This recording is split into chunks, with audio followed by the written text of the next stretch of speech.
आप सबका आपके अपने YouTube चैनल की कथा टीवी पर मैं मीनू शर्मा स्वागत करती हूँ। सभी को मेरा राधे राधे। वट सावित्री व्रत हिंदू धर्म का एक प्रमुख त्योहार है।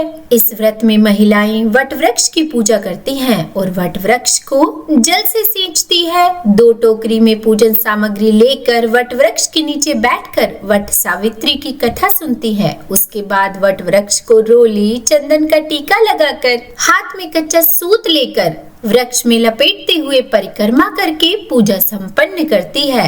इस व्रत में निराहार और निर्जल रहकर व्रत रखा जाता है। व्रत का समापन अगले दिन सूर्योदय की पहली किरण के साथ किया जाता है और व्रत का पारण बरगद की कोपल या फिर बरगद के फल खाकर या एक दिन पहले भिगोए हुए काले चने खाकर ही किया जाता है। वट सावित्री व्रत में वट वृक्ष की पूजा, सत्यवान और सावित्री की पूजा और यमराज जी की पूजा करने का विधान है। इस साल 2025 में अमावस्या तिथि 2 दिन रहने के कारण वट सावित्री व्रत रखने को लेकर संदेह बना हुआ है। चलिए आपको बताते हैं इस बार व्रत कब रहेगा और व्रत का पारण कब किया जाएगा। वट सावित्री व्रत की पूजा के शुभ मुहूर्त कब कब रहेंगे। तो ज्येष्ठ मास की अमावस्या तिथि प्रारंभ होगी 26 मई सोमवार को दोपहर 12:13 से और अमावस्या तिथि 27 मई मंगलवार की सुबह 8:31 तक रहेगी।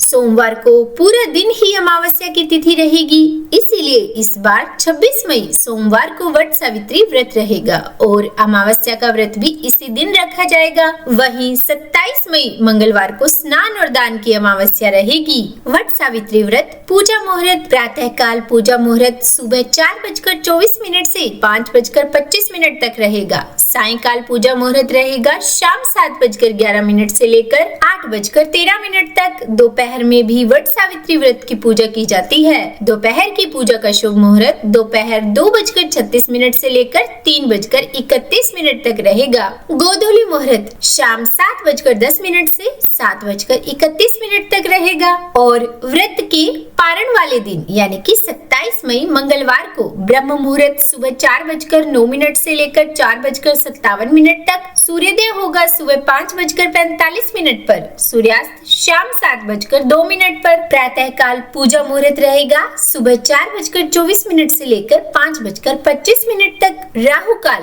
दोपहर 3 बजे से 4:30 बजे तक रहेगा। वट सावित्री का व्रत रखने वाली महिलाओं को व्रत का पारण करना होगा 27 मई मंगलवार को सुबह 5:45 से 7:55 के बीच में। वट वृक्ष यानी बरगद के पेड़ में त्रिदेवों का वास होता है और वट सावित्री की पूजा वट वृक्ष की पूजा के बिना अधूरी रहती है। अगर आसपास वट वृक्ष ना हो तो एक दिन पहले वट वृक्ष की टहनी फलों सहित लाकर आप अपने घर में किसी गमले में रोप कर फिर वट सावित्री की पूजा अगले दिन विधि विधान से कर सकती हैं और परिक्रमा भी कर सकती हैं। इस व्रत में महिलाओं को भूलकर भी किसी का अपमान नहीं करना चाहिए, तामसिक चीजों का सेवन या स्पर्श नहीं करना चाहिए और दान में काले चने का दान करने से मनोकामना पूर्ण होती है। अगर आपको जानकारी पसंद आई हो तो वीडियो को लाइक जरूर कीजिएगा और चैनल पर नए हैं सब्सक्राइब नहीं किया है तो सब्सक्राइब भी कर ही दीजिएगा और ऐसी ही और जानकारी आपको समय समय पर मिल जाए इसलिए बेल आइकन जरूर दबाइएगा। तो बोलिए राधे राधे।